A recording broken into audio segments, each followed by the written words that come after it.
Everyone, it's Andy from Chronically Healthy Life, bringing you another episode of Fountain of Youth with Andy. And I am trying to get my Instagram live, playing around with a little bit more platforms, and it looks like it is working. So happy with technology.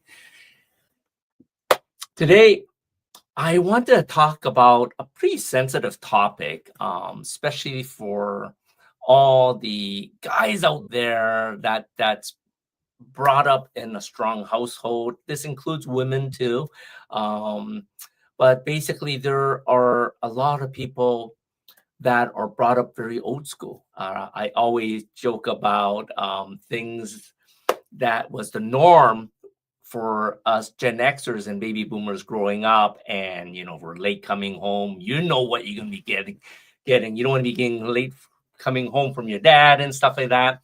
But one of the things as a Gen Xer that I learned from my dad, that was passed on from my dad, is whenever you are in pain, whenever you are suffering, you should never show anyone that you're always suffering, that you're in pain. You need to man up and muscle it through and be the best you can be. And that's the way that my dad brought me up. That's the way he ran his life. And to be honest, it didn't work out too well for him. And because learning from my dad, we grow up picking up all the habits that we have from our parents and from our grandparents. And I'm sure his dad, which was my grandfather, he was a total badass. He used to be our village master in Hong Kong. And if you watch those old Chinese movies where you have some kung fu master where they can take on a bunch of people, like some Jet Li movie, Jackie Chan movie, my grandfather was like that. He literally was a drunken kung fu master. Like he can literally take on 10, 11 guys at a time. So not only did he talk the talk, he was able to own it up too. But of course, he was an alcoholic. And, that's another story to talk about. Technically, I should be the Prince of Hong Kong because my grandfather owned the whole Nam village back then. But of course, because he was drunk and he liked gambling, we gamble away all the Nam wealth back in the day. Not going to hate my grandfather for it. He did what he wanted to do. He retired when he's in his early 40s and he lost all of our Nam fortune back in the day. But anyways, he taught my dad the same principles to be tough. And, my dad, he was a pretty badass too, to be honest, looking back now. And his kung fu skills was never good enough to take on 10, 11 guys, at least that I know of. Of course, he tells stories that he can take on 2, 3 guys, but that's his stories. I have never seen it in person. But, like I said, my dad was tough. He had this parlor trick where he can basically chop, a beer bottle, the bottom of a beer bottle with just the force of his hand. And even now, when I try it, I can't do it. Something I've been working on. But, of course, he was talking this because he has so much chi in his body that his dad taught him. But one of the things is because my dad was taught to keep everything inside, he had a lot of anger built up, right? He also had a lot of pain. And he developed Parkinson's actually pretty early on in his 50s. And unfortunately, he never told any of us, right? And because, him and his doctor knew he had Parkinson's. The doctor gave him medication. He didn't like what the medication did, how it made him feel, right? So kudos to my dad. Maybe we do share something, not believing in medication, not eating it when we shouldn't be using it. The unfortunate thing is my dad didn't do anything to try to improve his health. He just didn't take the medication. So, of course, his Parkinson's got worse over time. And it got so bad to the point that he lost all sense of his quality of life. We actually had to put him into the hospital because his whole body froze up. And then right after the hospital, we realized, he wasn't going to be going back home because he's going to need 24/7 care. And we ended up putting him into an assisted senior facility. And this was tough for my dad, right? Because, for him, hiding all that pain and even the signs of Parkinson's, he did a really good job, to be honest. I didn't even catch it, but meanwhile, during those times, I was in so much pain, I wouldn't have caught anything anyways.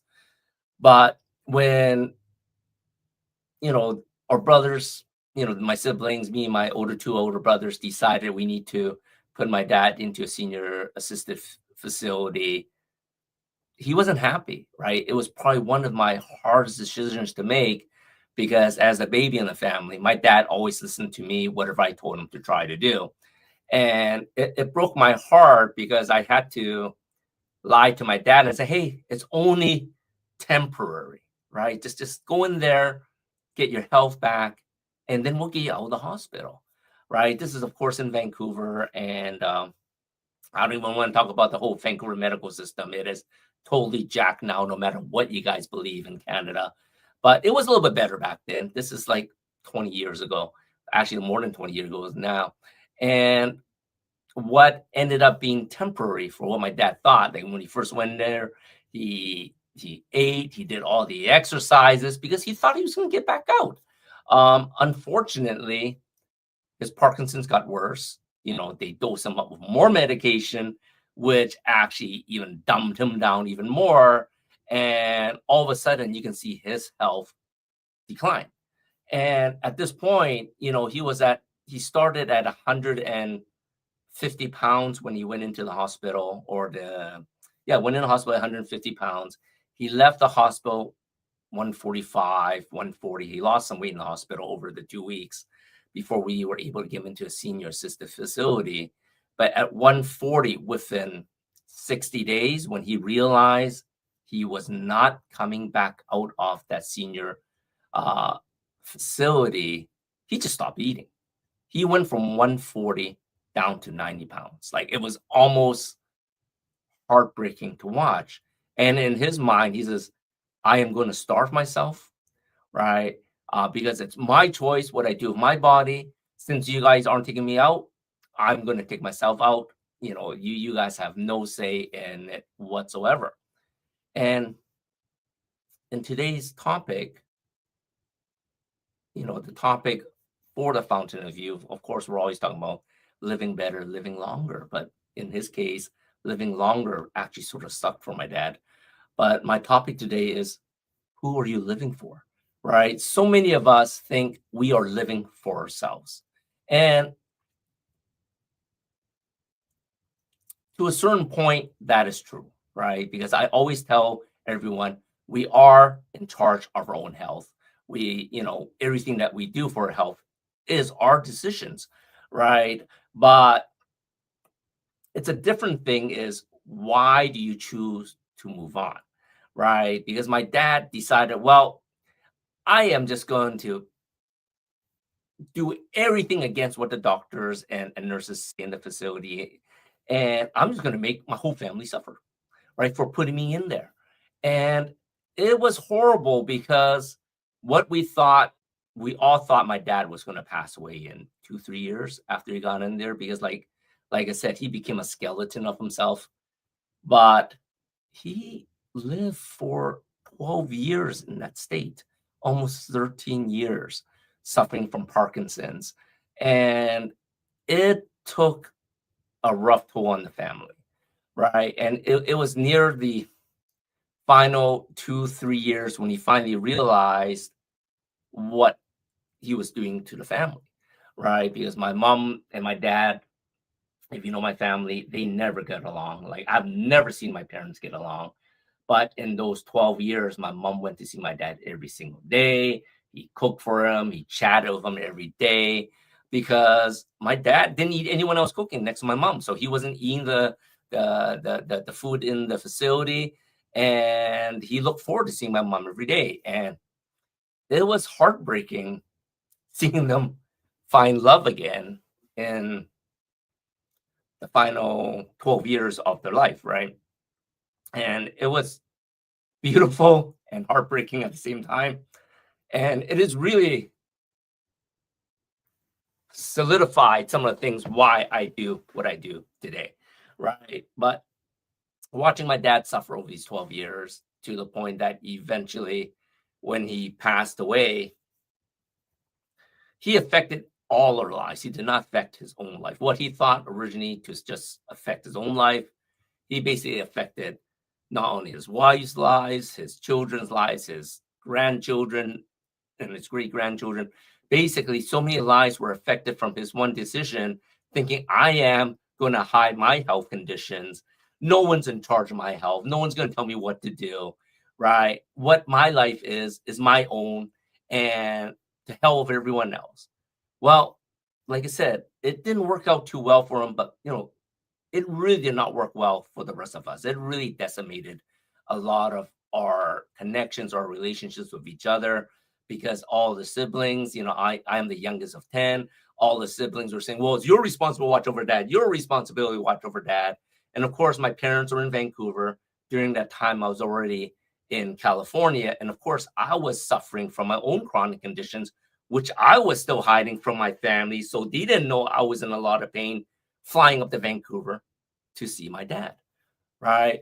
And just watching him just suffer and lose a piece of him every little part of, every time I saw him. And, during that time, I was going up to Vancouver maybe every 6 months, right? Over those 12 years, and seeing how he was taking a piece of my mom with him each time I see him. It was like, oh my God, this is what it was a wake-up call for me, because during that time, like I said, I was suffering my chronic conditions. I was jacked up on pain medications. I was angry all the time. And I was seeing some of the things that my dad was doing originally to my mom, I was doing to Minna, right? So when it comes down to who you living for, it really was a wake-up call for me too. It's like, I love my family, don't get me wrong, but my family now is me and Minna. We don't have kids. Like, the family is me and Minna, right?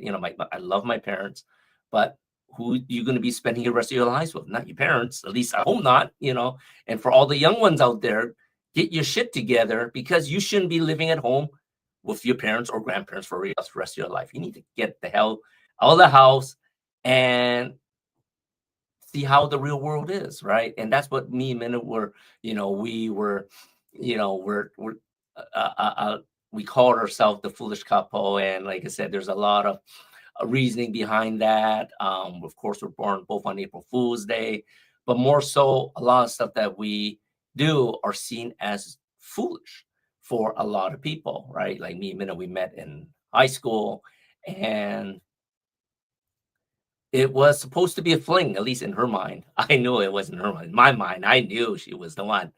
But of course, you know, through fate, through a twist of fate, through whatever reason, we had an understanding after graduation. During that time, Minna was supposed to fly across the country and go to university in Toronto, right? Because she got accepted in Toronto, she got accepted in McGill, she got accepted in all the amazing universities.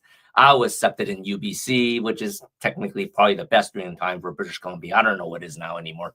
But it was an understanding that what we had together was going to be short-lived, right? Because she was going to be moving on to bigger, better things.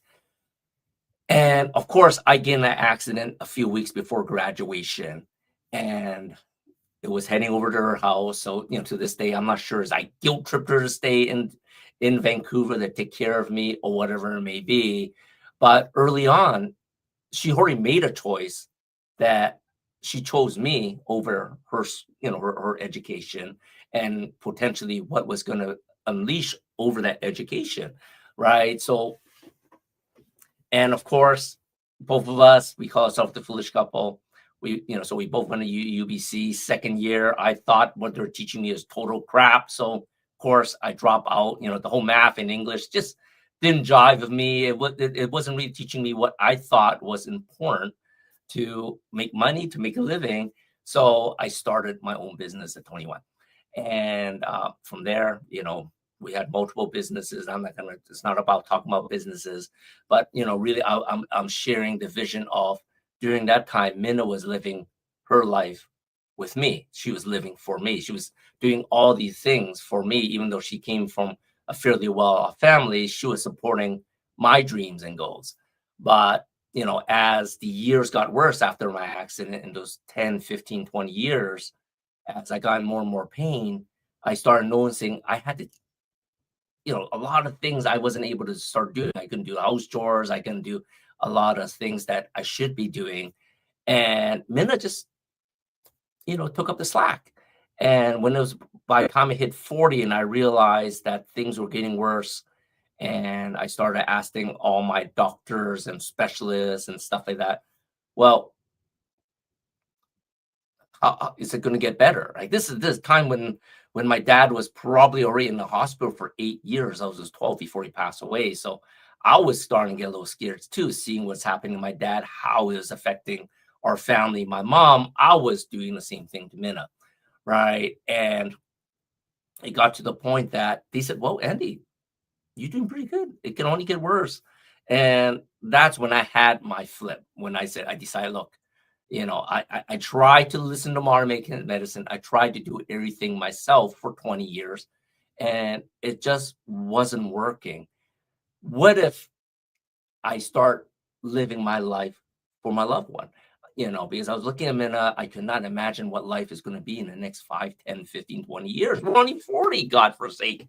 And back in the day, before I studied functional nutrition and longevity, I thought maybe, we're already at half midlife. Maybe there'll be another 40 years before both of us kick the bucket, right? And we're already halfway through life in my mind. So I couldn't even imagine what the next 40 years is going to be. It's just going to be much worse than where it was. And that's where my flick of the switch was, right? And I tell you, when you decide that you want to live for someone else, everything changes, right? I was willing to do the hard stuff. I was willing to look at options that I never looked into before, right? Because I wanted the easy route. I wanted some doctor, some medical guy telling me what to do, right? And in those 20 years from all the medication, I just had one symptom over another symptom over another symptom, and it just decimated my health, right? So they did put me back together after my accident, so I have to thank my doctors for that. But all that pain and medication really effed up my life for 20 years. And when it got to a point when that switch finally turned over, I said, I'm giving this up. I'm going to figure out how to get off all this pain medication and live my life, not only for myself, but to have an amazing life with my loved one, Minna, right? And that's where I started my journey to studying functional nutrition. But I got to tell you, when you're working and living with someone else, you both need to be in a partnership, right? You both need to have common vision and goals. And sometimes when it comes to health, nutrition, longevity, it gets pretty hard. Both me and Minna, we can more or less agree on our diet. We have very similar beliefs: what we eat, when to eat, what to eat. Because obviously, if you're living together, whatever she eats, I'm going to eat. Whatever I eat, she's going to eat. Whatever she cooks or I cook, we're going to eat, right? We're not going to cook our own meals. That would be stupid, right?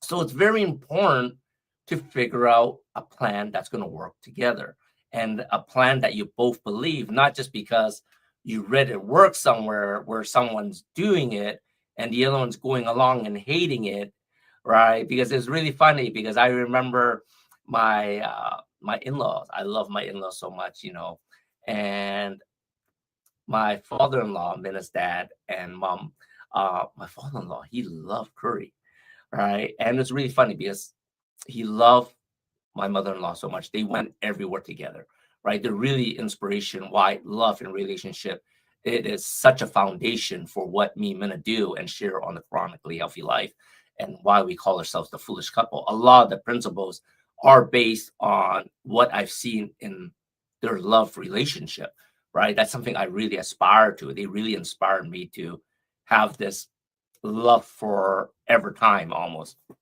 But anyways, they'll always go out to eat together. But it's really funny when Minna's mom does her calligraphy or her Hawaiian dancing. Minna's dad, my father-in-law, he'll sneak out and eat Malaysian. He'll go out and eat his own things, right? So even though he's eating the same thing that his wife eats, my mother-in-law couldn't eat spicy food, so he actually had to sneak out and do his own things, right? So sometimes, where I'm getting at, sometimes it's very hard to have common shared things, and you have to work hard together to do that. And as a functional nutritionist, when I'm talking about nutrition, detox, exercise, and all these biohacking strategies, right? It's great if you're doing it all yourself. But at the same time, is one of the things that we stress is it sucks growing old by yourself, right? Let's be honest. Like you can be really healthy. What if you live to be 100, 150, 200? But it sucks if you don't have someone to spend the time with living that long life, right? So for us, the relationship aspect, it is so crucial to living a chronically healthy life, right? That's why, F for family, that is huge for us. So a lot of times when I'm talking with clients, it's like, do you have family? I'm trying to dig into a little bit of history. Like, do they have relationships? Do they have kids? And you need to work your chronically healthy lifestyle around the family. And I got to tell you, diet is one of the hardest thing to get everyone on board, right? And once again, if you talk to me, I am more of a pescatarian. I lean more to keto, but to be honest, I think all diets work, right? It just really depends on what are you going to stick with, and to make sure that you supplement where the holes are, because every single diet you're going to be lacking in something, right? So I have clients that have sworn by vegan, and they're trying to get their partner to do it. But to be honest, vegan, if you get me to go vegan, it's just not going to happen, right? I enjoy my meat, I enjoy my dairy, all right. And if you want to do vegan, that's fine. But if you have a partner and you say you want to do vegan, it really needs to be a partnership, or you need to figure out how you make it work, right? If you're going out to eat, do you just order vegan, or do you order vegan and some of the dishes that they like? Because you shouldn't be forcing your partner to do what you're doing, right? It should be a shared common thing. And where am I going with all this, right? I already told you, me and Minna, we share a lot of our diet. Thank God. That makes things a lot easier for us. We share our same fasting protocols. We share similar biohacking protocols. But one thing we do not share is I am a gym rat and she isn't. Early on, I always loved working out. And for her, she likes doing more social stuff to move the body. She likes more like the restorative stuff, like walking. She's a great dancer, even though she will never admit it.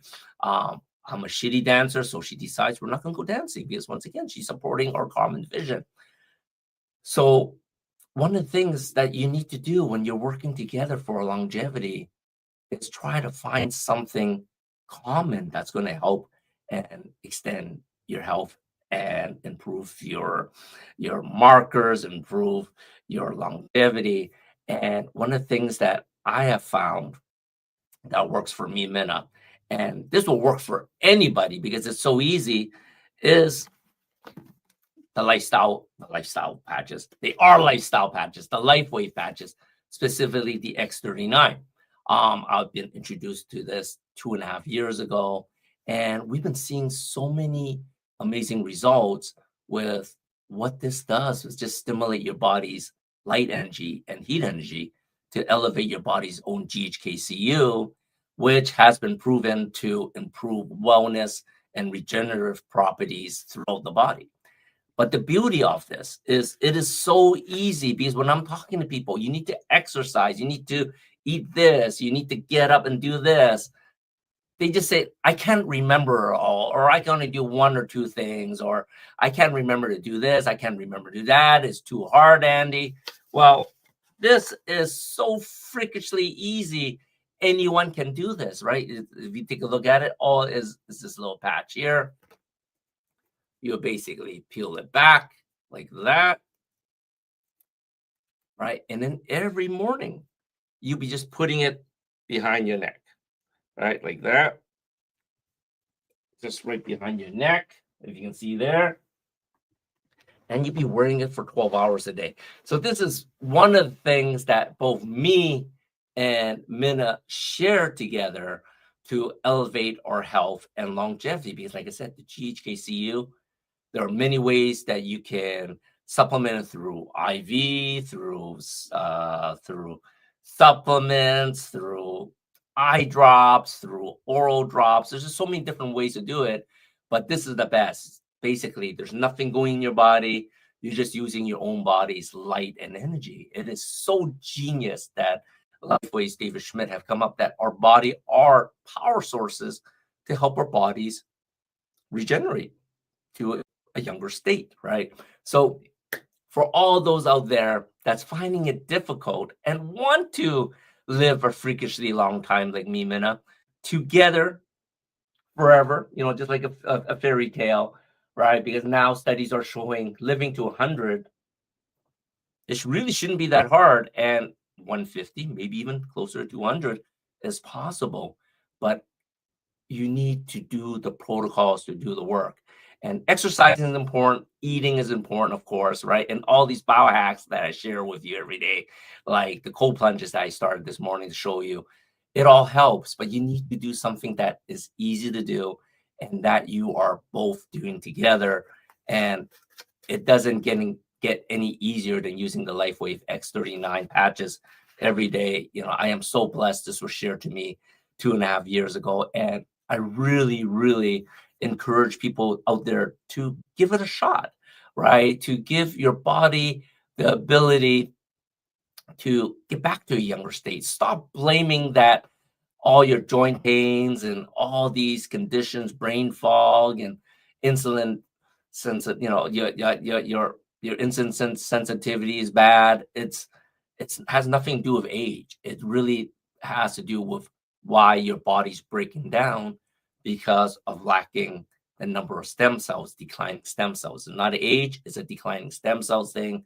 And if you do the studies and look at it, when GHKCU gets elevated, dormant stem cells reactivate, and you actually reactivate new stem cells.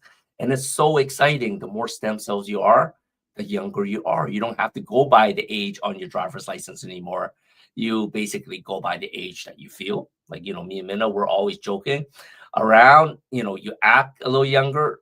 Now we're actually going to be younger, not only on the inside, how we feel, but also on the outside. It is so amazing.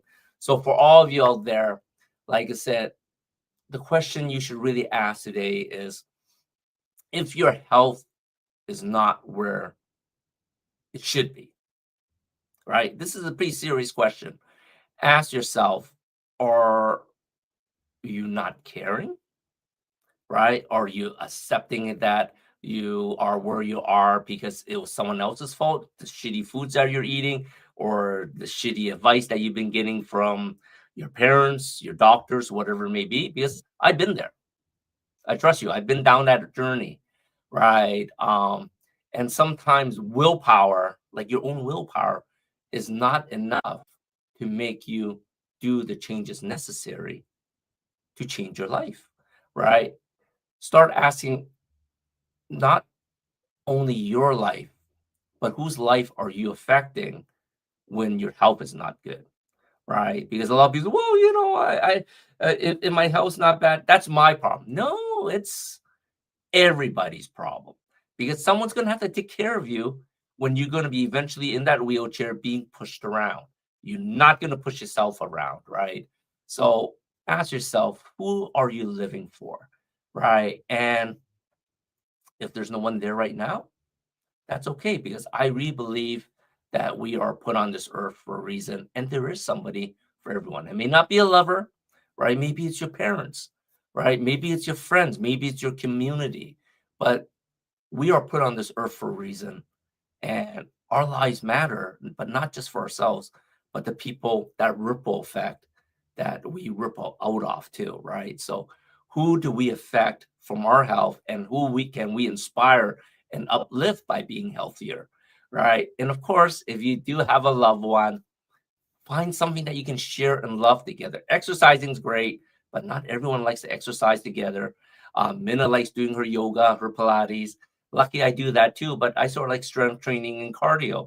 So you have to find something common that you can be able to share together, and find something that's easy to do, easy to implement each day, not when you feel like it, not when you remember, like the Life Wave X39, 12 hours on, 12 hours off, put it on, take it off. So easy, it's daily, right? Get up in the morning, put it on, go to sleep, take it off. So easy. You don't need to count macros. You don't need to count micros. You don't have to look at your heart rate. The only thing you want to be doing is make sure you're drinking half your body weight in water. And if you don't got a good diet, make sure you're getting some good electrolytes, maybe along the water, right? Because your body is creating your own repair mechanisms by elevating GHKCU. So we want to make sure your body actually has raw materials. Anyways, that is my share for today. Um, I hope this is relevant to all the people out there thinking that my health is my business. Remember, you are affecting someone else, even though you may not know it. I'll see you all next time. Goodbye now.